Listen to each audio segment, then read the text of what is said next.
Hello friends, welcome back to my channel Laughter Taught.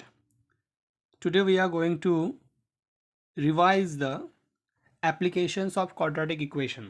आज हम ये जो चैप्टर नंबर 2 है 10th स्टैंडर्ड का क्वाड्रेटिक इक्वेशन, इसके जो एप्लीकेशन है, जो वर्ड प्रॉब्लम्स है, उनके बारे में हम आज डिस्कस करने वाले। उनको मैं रिवाइज करके दे रहा हूँ आपको।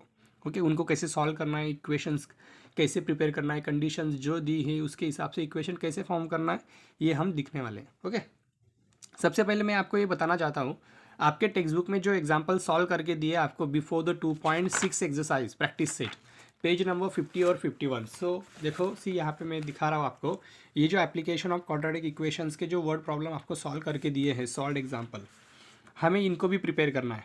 ओके, ये ऑलरेडी आपको यहाँ पे सॉल्व करके दिए हैं, इनको कैसे फॉर्म करना है, इनके इक्वेशंस कैसे डिराइव करना है और कैसे सॉल्व करना है, इन इक्वेशंस को भी प्रिपेयर करना है। I repeat one more time, आपके टेक्स्ट बुक में भले वो मैथ्स पार्ट 1 हो या फिर पार्ट 2 हो, इसमें एक्सरसाइज के पहले जितने भी सॉल्व क्वेश्चन सॉल्व करके दिए हैं स्टूडेंट्स, आपको वो क्वेश्चंस भी प्रिपेयर करने हैं। ओके, क्योंकि वो क्वेश्चंस भी बोर्ड के पेपर में फ्रिक्वेंटली पूछे जाते हैं। तो अभी ये सॉल्व करके दिए हैं ऑलरेडी, तो मैं इसके ऊपर डिस्कस नहीं करने वाला हूँ। हम एक्सरसाइज 2.6 के ऊपर डिस्कस करेंगे। ओके, तो एक्सरसाइज 2.6 में मैं कुछ एग्जांपल्स लेने वाला हूँ, स्पेशली क्वेश्चन नंबर 4 से। ओके, तो उनकी क्वेश्चंस की जो कंडीशंस हैं उनको कैसे मैथमेटिकल फॉर्म में एक्सप्रेस करना है, ये अभी हम देखेंगे। पहला जो क्वेश्चन दिया है, Vivek is older than Kishore by 5 years। The sum of reciprocal of their ages is 1/6, find their present ages. अभी देखो इसमें आपको दो पर्सन्स दिए, विवेक और किशोर।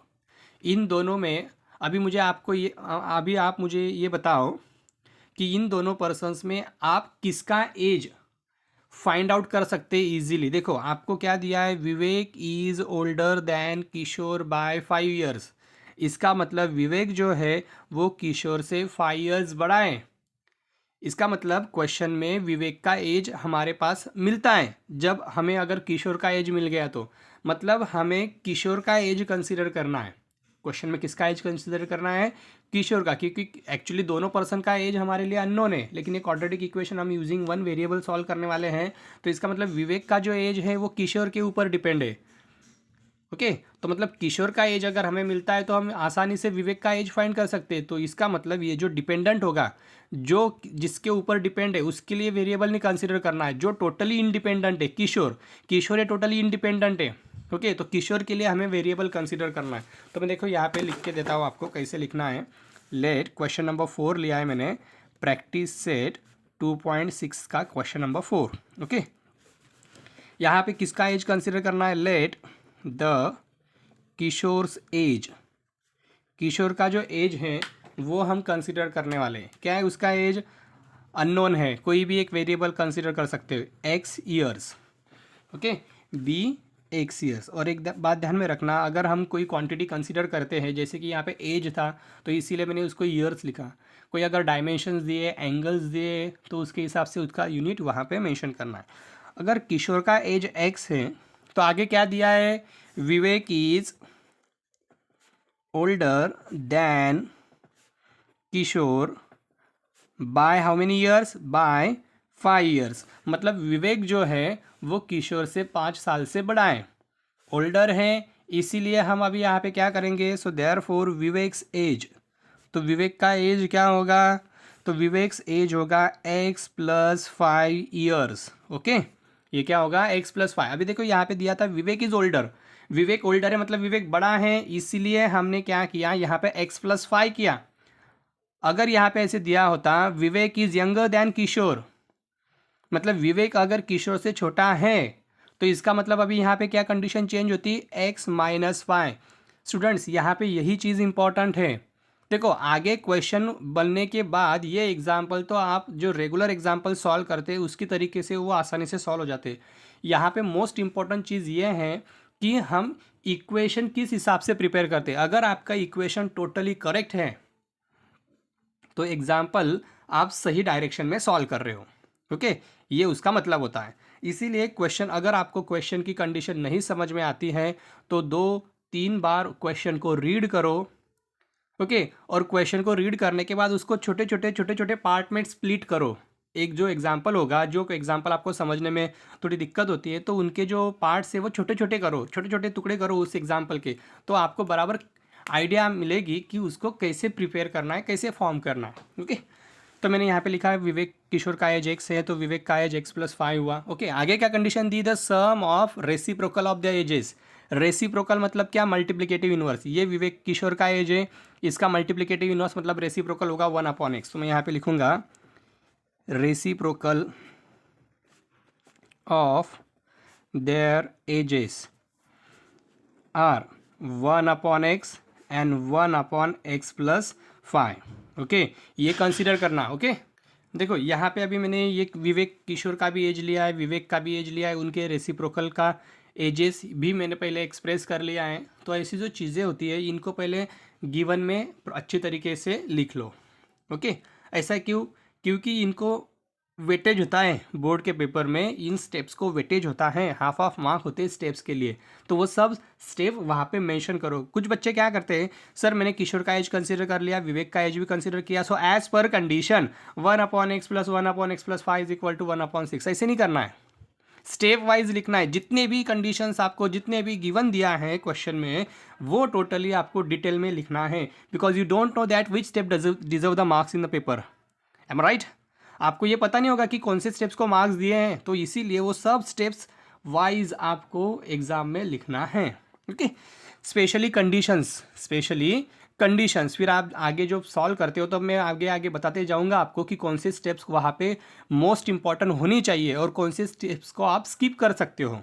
ओके, तो reciprocal of their edges 1/x and 1/x+5। अभी आगे क्या दिया है, उनके एजेस की सम दी है, reciprocal of sum of reciprocal of their ages is 1/6। तो अभी हम यहाँ पे लिख सकते हैं एज पर कंडीशन, इसमें एक ही कंडीशन दी है, तो 1/x + 1/x+5 = 1/6।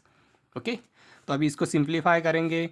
Left hand side में दो फ्रैक्शंस दिए हैं, दोनों फ्रैक्शन के बीच में एडिशन है, एडिशन हो या सब्ट्रैक्शन हो फ्रैक्शंस के बीच में, इसको कैसे सॉल्व करते हैं, क्रॉस मल्टीप्लिकेशन करके हम इनको सिंप्लीफाई करेंगे। ओके, अगर न्यूमेरिकल है वैल्यूज सब, तो उसको आप एलसीएम लेके भी सॉल्व कर सकते हो, LCM of the denominator. Okay, so better क्या है, यहाँ पे क्रॉस मल्टीप्लिकेशन करेंगे। यहाँ पे क्रॉस मल्टीप्लिकेशन कैसे होगा, 1 multiplied by this binomial x+5, यहाँ पे 1 था तो इसीलिए मैं डायरेक्टली इसको x+5 लिख रहा हूँ। अगर यहाँ पे अदर देन 1 नंबर होता तो मैं इन दोनों को मल्टीप्लाई करता, क्योंकि 1 multiplied by x, 1 multiplied bye 5, 5 itself, plus अभी इसको इसके साथ मल्टीप्लाई करना है, x multiplied by x upon denominator में अभी इन दोनों का मल्टीप्लिकेशन होगा। Okay, so x in bracket x+5 = 1/6। Is that clear? अभी नेक्स्ट, अभी न्यूमरेटर में एडिशन होगी, x + x 2x + 5 upon bracket को मल्टीप्लाई करेंगे हम, x multiplied by x x² + x multiplied bye 5 5x = 1/6। Is that clear? अभी यहाँ पे भी दो इक्वल रेशो मिल गया हमें, ये एक रेशो है और ये एक रेशो है, दोनों ही रेशो इक्वल है, तो दोनों रेशो इक्वल है, तो अभी फिर से यहाँ पे क्रॉस मल्टीप्लिकेशन होगा। तो यहाँ पे क्रॉस मल्टीप्लिकेशन कैसे आएगा, 6 multiplied by in bracket 2x + 5 bracket close, 1 multiplied bye ये जो बाइनोमियल है ये एज इट इज़ आएगी, क्योंकि 1 multiplied bye everything itself. Okay, अभी यहाँ पे डिनोमिनेटर नहीं आएगा। देखो स्टूडेंट्स क्या मिस्टेक करते हैं, सुनो अच्छे से सुनो, बच्चे कहाँ पे मिस्टेक करते हैं, यहाँ एडिशन दी थी फ्रैक्शंस की, तो इसलिए हमने इसको भी क्रॉस मल्टीप्लिकेशन से सॉल्व किया, उसके बाद ये दो रेशो मिले, इनको भी हमने क्रॉस मल्टीप्लिकेशन से सॉल्व किया। तो मिस्टेक कहाँ होती है बच्चों से, इसको क्रॉस मल्टीप्लिकेशन से बच्चे सॉल्व करते हैं, इन दोनों का मल्टीप्लिकेशन न्यूमरेटर में लिख दिया, और ये जो दोनों डिनोमिनेटर है इनका मल्टीप्लिकेशन नहीं लिखते। ओके, और इसमें क्या करते हैं, इसमें क्रॉस मल्टीप्लिकेशन करते हैं और इन दोनों का मल्टीप्लिकेशन डिनोमिनेटर में लिखते हैं। मतलब जहाँ पे डिनोमिनेटर का मल्टीप्लिकेशन लिखना है वहाँ मल्टीप्लिकेशन नहीं लिखते हम, और जहाँ ज़रूरत नहीं है वहाँ लिख के आते हैं। देखो बच्चों, ये इक्वल रेशो है, इक्वल रेशो की जस्ट क्रॉस मल्टीप्लिकेशन होती है, डिनोमिनेटर में इन दोनों का मल्टीप्लिकेशन नहीं होता है। और ये जो है ये एडिशन सब्ट्रैक्शन है फ्रैक्शंस की, और जब फ्रैक्शंस की एडिशन सब्ट्रैक्शन होती है तो क्रॉस मल्टीप्लिकेशन होने के बाद डिनोमिनेटर का मल्टीप्लिकेशन भी डिनोमिनेटर में करना होता है। अंडरस्टूड? ध्यान में रखना ये चीज़। हाँ, एडिशन सब्ट्रैक्शन में डिनोमिनेटर का मल्टीप्लिकेशन करो, अगर रेशो इक्वल है तो जस्ट उनको क्रॉस मल्टीप्लाई करो। Is that clear? इसको सिंप्लीफाई करेंगे, 6 multiplied by this binomial that is 12x + 30, 6 2 = 12, 6 5 = 30। Okay, ये x square plus 5x as it is रहेगा। अभी क्या करेंगे हम आगे, इसको स्टैंडर्ड फॉर्म में लिखेंगे। ये ऑलरेडी पॉजिटिव है, एज पॉसिबल एज जो क्वाड्रेटिक टर्म है उसको पॉजिटिव ही रखने की कोशिश करो। ओके, तो ये x square as it is, 5x as it is, ये 12x राइट में जाएगा तो निगेटिव होगा, और ये 30 भी निगेटिव होगा, is equal to 0। Okay, so x square, ये दोनों टर्म सिमिलर है, सिमिलर टर्म्स है तो इन दोनों के एडिशन सब्ट्रैक्शन हो सकती है एज पर द ऑपरेटर, लेकिन एक ऑपरेटर निगेटिव है, एक ऑपरेटर निगेटिव है, एक ऑपरेटर पॉजिटिव है। पॉजिटिव निगेटिव जब होते हैं तो उनकी सब्ट्रैक्शन करो, तो 12 में से 5 को सब्ट्रैक्ट करो, आंसर आएगा 7x। ओके, इन दोनों में बड़ा नंबर, अभी मैग्नीट्यूड छोड़ दो इनकी मैग्नीट्यूड नहीं कंसिडर करना, इन दोनों में बड़ा नंबर कौन है, 12, वो निगेटिव है तो आंसर आएगा negative 7x minus 30 is equal to 0। Actually ये सब चीज़ें आपने ऑलरेडी पढ़ी हैं, लेकिन फिर से एक बार रिवाइज करवा दे रहा हूँ मैं आपको कि कहाँ पे कौन सा साइन देना है, क्योंकि बच्चे 10th स्टैंडर्ड में आ जाते हैं लेकिन अभी भी उनको कन्फ्यूजन रहता है कि सर सब्ट्रैक्शन होने के बाद पॉजिटिव लिखना है या निगेटिव लिखना है। ओके, अभी देखो ये बन गया क्वाड्रेटिक इक्वेशन। अभी ये क्वाड्रेटिक इक्वेशन हमें सॉल्व करना है एज यूजुअल, आपको पता है ना आगे कैसे सॉल्व करते हैं। तो इसके लिए अभी ये क्वाड्रेटिक इक्वेशन कैसे सॉल्व करते हैं ये यू नो वेरी वेल, तो इसीलिए मैं एग्जाम्पल को यहाँ तक सीमित रखता हूँ। तो मैं अभी नेक्स्ट क्वेश्चन की तरफ बढ़ता हूँ। ओके, देखो ये जो एग्जाम्पल है, ये एग्जाम्पल आपको स्प्लिटिंग मिडल टर्म को स्प्लिट करके सॉल्व करना है, मतलब फैक्टराइजेशन मेथड से सॉल्व करना है। ऐसे क्यों, देखो जितने भी एप्लीकेशंस बेस्ड क्वेश्चंस होते हैं उनके इक्वेशन बनने के बाद वो क्वेश्चन 99% फैक्टराइजेशन मेथड से ही सॉल्व होते हैं। Keep it in your mind, 99% cases ऐसे होते हैं कि जो फैक्टराइजेशन से ही सॉल्व किए जाते हैं, लेकिन कुछ रेयर एग्जाम्पल होते हैं, 1% एग्जाम्पल हो सकते हैं कि जो फैक्टराइजेशन कंडीशन बनने के बाद फैक्टराइजेशन से नहीं सॉल्व होते। तो उन एग्जाम्पल्स को कैसे सॉल्व करना है, कंप्लीटिंग स्क्वायर से आप तो ओमिटेड कर दिए। ओके, अगर और तो फिर इसको कैसे सॉल्व करना है, इसको सॉल्व करने के लिए फॉर्मूला मेथड यूज़ करना है। ओके, फॉर्मूला मेथड कैसे यूज़ करते हैं, उसको यूज़ करते समय पहले ये लिखना कि ये इक्वेशन को कंपेयर करना है हमें स्टैंडर्ड फॉर्म के साथ।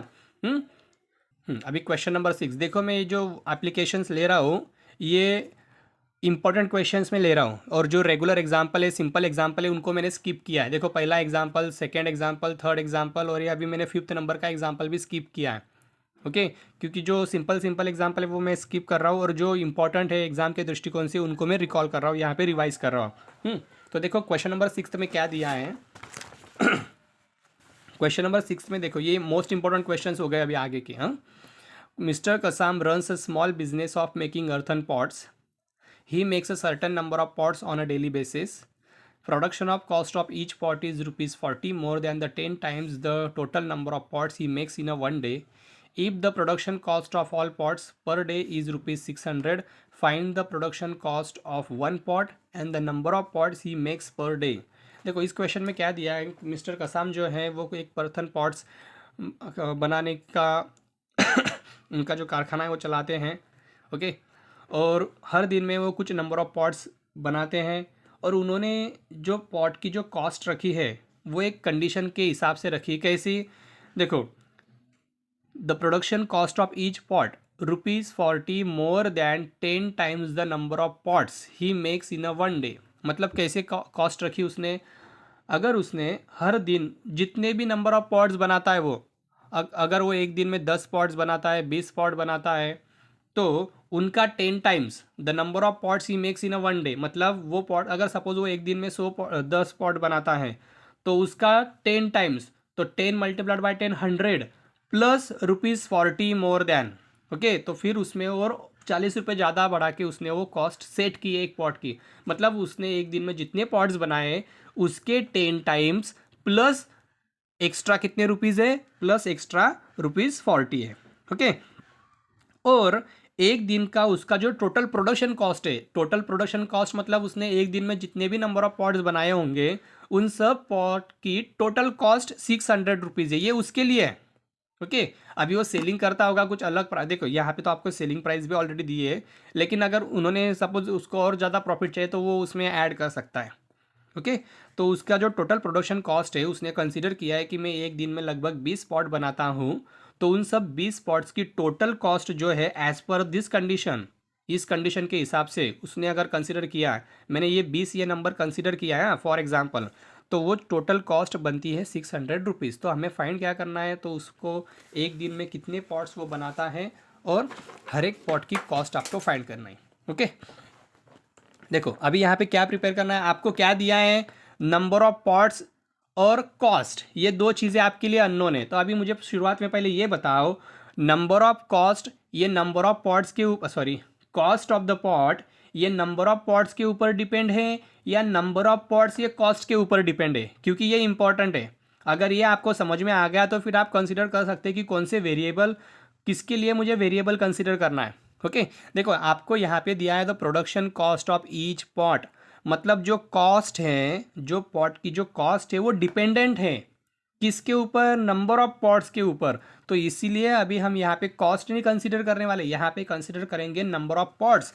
So let the number of pots he makes in a day, तो एक दिन में वो कंसीडर करता है, सपोज एक्स नंबर ऑफ बनाता है, suppose x number of pots. तो देयरफॉर कॉस्ट क्या दिए हैं, कॉस्ट है, cost of each pot is ₹40 more than 10 times the number of pots। Okay student, hand right को थोड़ा इग्नोर करना, ओके क्योंकि मुझे कवर करना है जल्दी, तो इसीलिए मैं फास्ट लिख रहा हूँ। तो देयरफॉर उसकी कॉस्ट क्या हुई, उसने क्या कहा है, वो जो पॉट है उस हर एक पॉट की जो कॉस्ट है उसने क्या किया है, ₹40 मोर देन, मोर मतलब ज़्यादा है। ओके, तो हम यहाँ पे लिखेंगे 40 रुपीज़ है, और वो ज़्यादा है या कम है, ज़्यादा है, इसीलिए मैं यहाँ पे प्लस लिखता हूँ। और ये 40 रुपीज़ ज़्यादा है, किससे ज़्यादा है, 10 times the number of pots.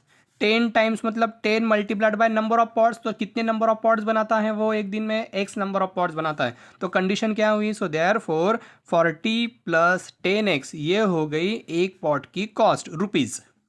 Okay, is that clear, समझ में आ गई कंडीशन। हाँ, तो अभी आगे एज पर कंडीशन, आगे क्या कंडीशन दी है, ये हो गई एक पॉट की कॉस्ट, लेकिन वो एक ही पॉट नहीं बनाता है एक दिन में, वो कुछ नंबर ऑफ पॉट्स बनाता है, वो 10 बनाता होगा, 20 बनाता होगा, 50 या 60 या 100, कितने भी पॉट्स बनाता होगा। तो अगर मुझे कॉस्ट, टोटल कॉस्ट दी है, क्या दी है, टोटल कॉस्ट दी कि वो हर एक दिन में टोटल 600 रुपये का प्रोडक्शन बनाता है। कितना रुपए का प्रोडक्शन बनाता है वो, 600 रुपये का प्रोडक्शन बनाता है। तो ये 600 रुपये कैसे आएंगे, ये 600 रुपये आएंगे, 600 रुपीज़ आएंगे अगर मैं नंबर ऑफ पॉट्स को कॉस्ट से मल्टीप्लाई करूँगा। तो कैसे आएगा, so therefore 40 + 10x multiplied by x, मतलब ये हो गई एक पॉट की कॉस्ट, ऐसे वो x नंबर ऑफ पॉट्स बनाता है, तो इन दोनों का जो मल्टीप्लिकेशन होगा वो होगा टोटल कॉस्ट। तो मल्टीप्लाई करेंगे 40 multiplied by x 40x plus 10x multiplied by x that is 10x square that is 600। इसको स्टैंडर्ड फॉर्म में लिख लेंगे हम, 10x square plus 40x minus 600 is equal to 0।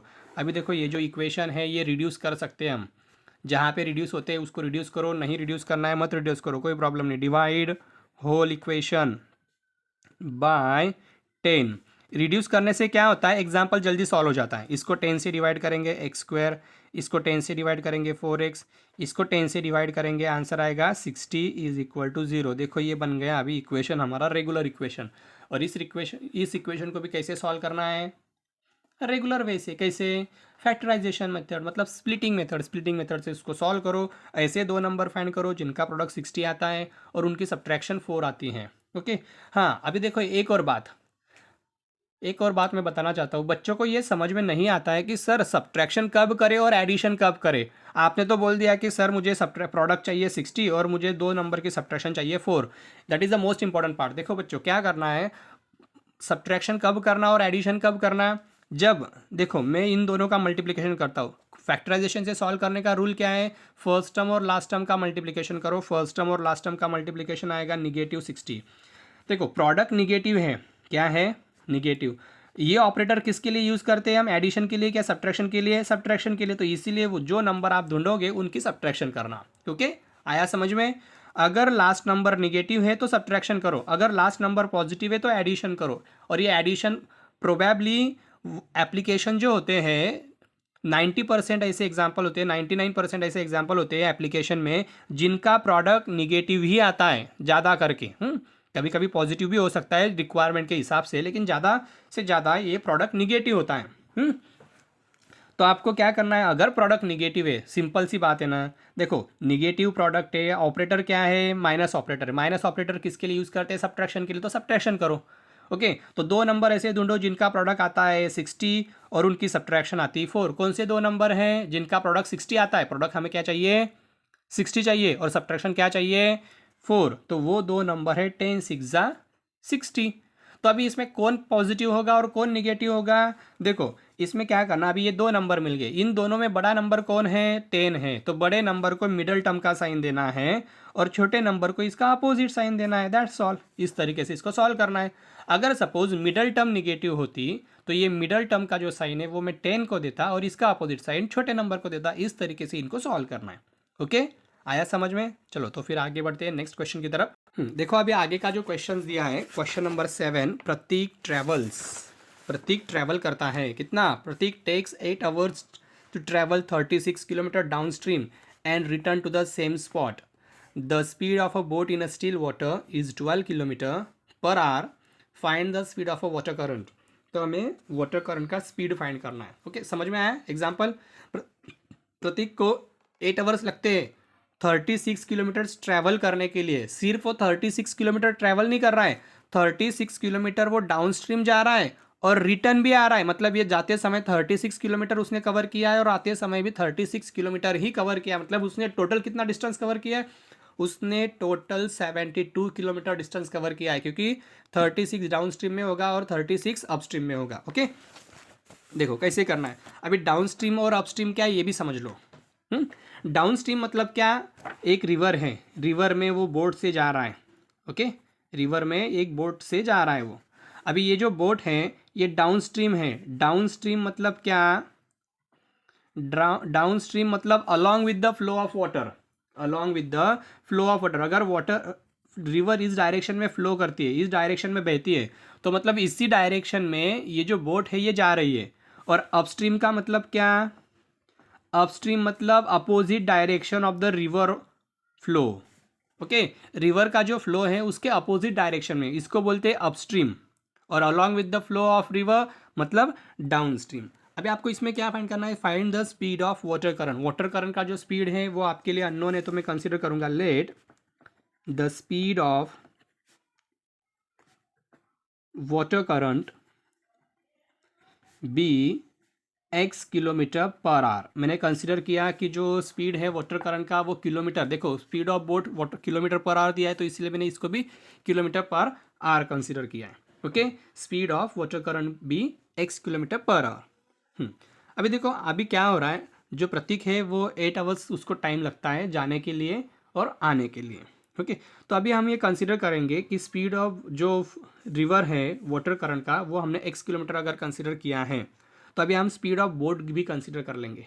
Okay, तो अभी speed of boat in down stream, down stream में speed का boat का स्पीड क्या होगा डाउन स्ट्रीम में। आपको अभी सबसे पहले कंडीशन में क्या दिया है, जो बोट है उसका जो स्पीड है इन स्टिल वाटर, तो हम यहाँ पे लिखेंगे speed of boat in still water. Okay, still water मतलब पानी बह नहीं रहा है, एक ही जगह पे स्टेबल है। अभी पॉइंट्स में होता है कि जो पानी बहता नहीं, एक जगह पे स्टेबल रहता है। तो speed of boat in a still water 12 kilometre per our, ये उसका स्पीड दिया है।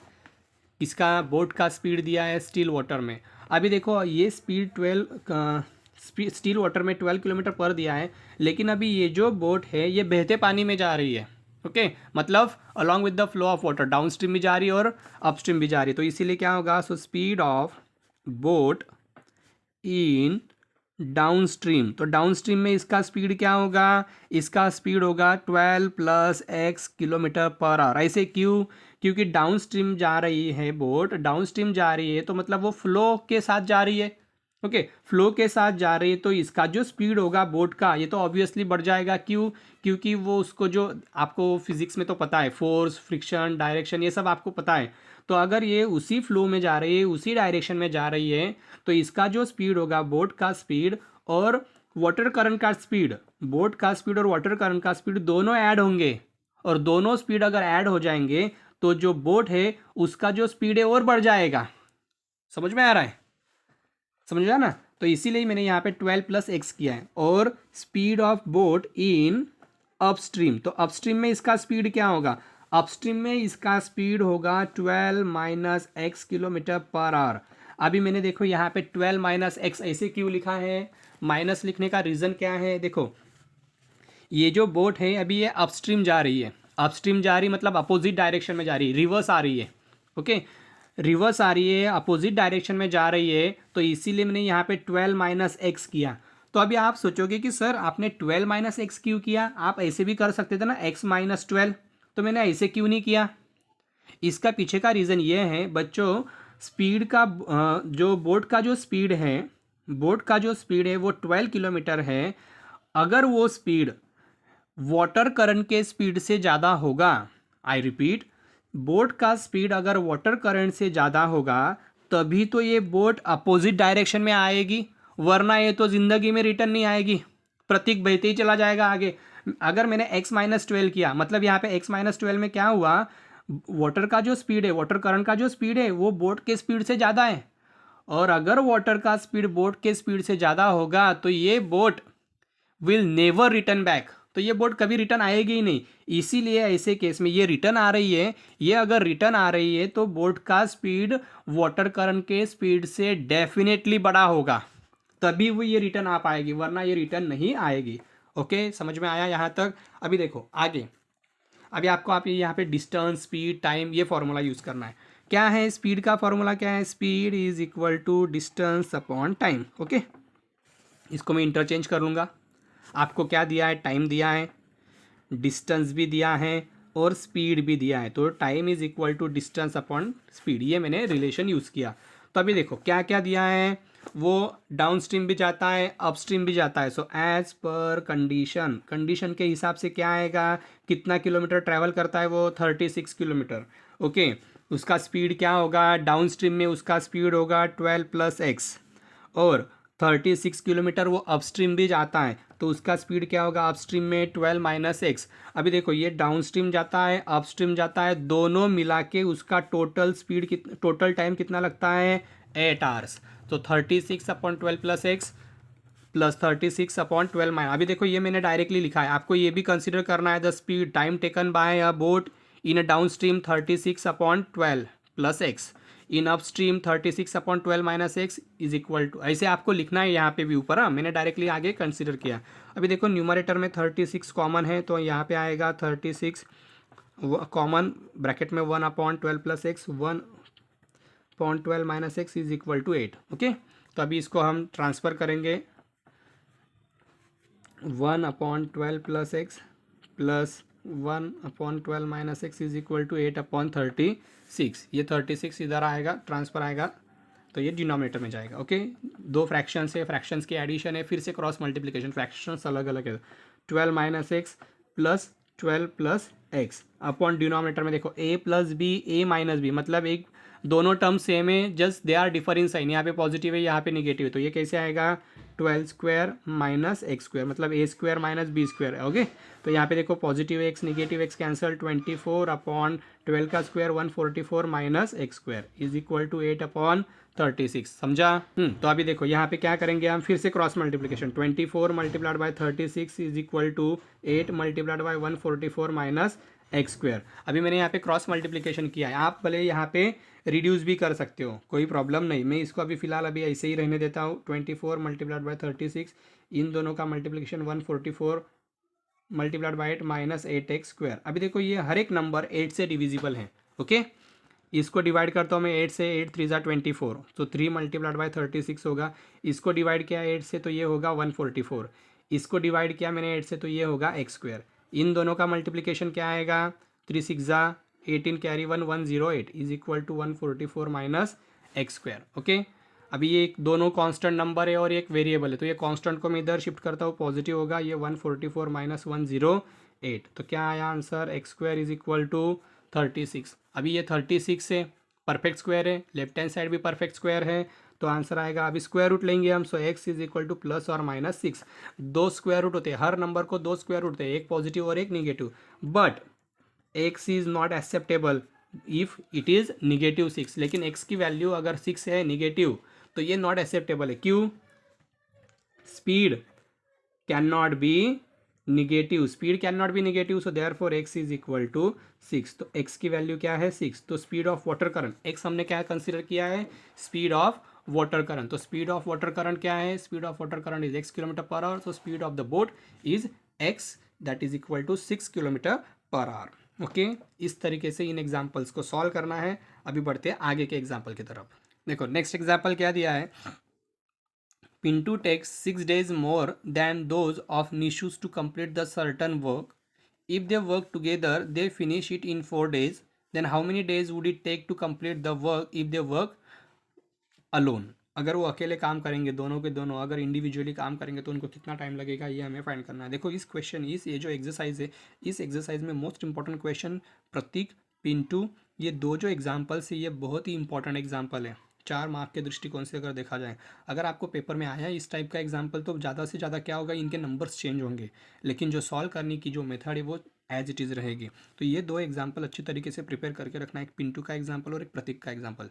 एक्चुअली मैंने जो लिए हैं वो तो इंपॉर्टेंट है, लेकिन ये मोस्ट इंपॉर्टेंट है। ओके, अभी देखो प्रतीक, पिंटू को कितना डेज लगता है? 6 डेज लगता है, more than those the Nishu takes to complete the work certain. अभी देखो यहाँ पे जैसे कि मैंने बोला था शुरुआत में, इसको जो इंडिपेंडेंट होगा उसको हमें कंसिडर करना है वेरिएबल।